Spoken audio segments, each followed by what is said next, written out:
নমস্কার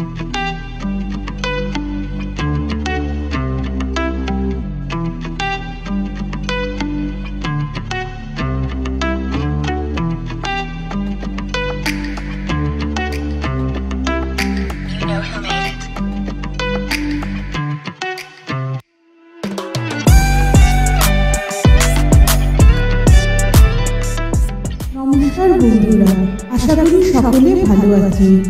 আজ চলে এসেছি কৃষ্ণনগরের দ্বিতীয় পর্ব নিয়ে।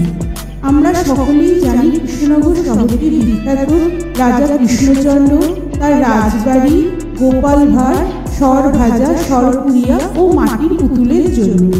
মাটির পুতুলের জন্য যে জায়গাটি বিখ্যাত সেই জায়গাটি হলো ঘূর্ণি। আজ আমরা ঘূর্ণিতে চলে এসেছি। ঘূর্ণির মাটির পুতুল জগৎ বিখ্যাত এবং এটি পশ্চিমবঙ্গের একটি কুটির শিল্পও বটে।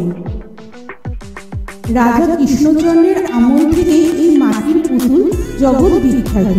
রাজা কৃষ্ণচন্দ্র এই শিল্পকে যথেষ্ট উৎসাহিত করেছিলেন।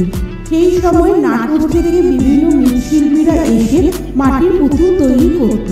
পরবর্তীকালে তাদের বংশধরেরাই এই ঘূর্ণিতে বসবাস শুরু করে। এখন প্রায় 200টির বেশি পরিবার এখানে বসবাস করে। ঘূর্ণিতে বেশ কয়েকটি মাটির পুতুলের দোকান আছে। সবগুলোতে খুব সুন্দর সুন্দর মাটির পুতুল রাখা রয়েছে।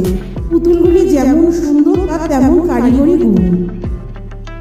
কৃষ্ণনগরের মাটির পুতুলের চাহিদা শুধু পশ্চিমবঙ্গ বা ভারতে নয়, সারা পৃথিবীতেও যথেষ্ট রয়েছে।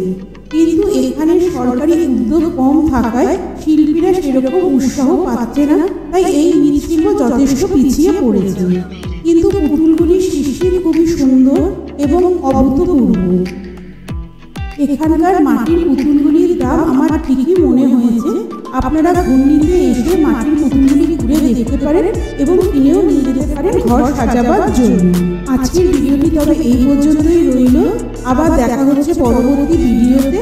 ততক্ষণ ভালো থাকবেন, সুস্থ থাকবেন, নিরাপদে থাকবেন। নমস্কার।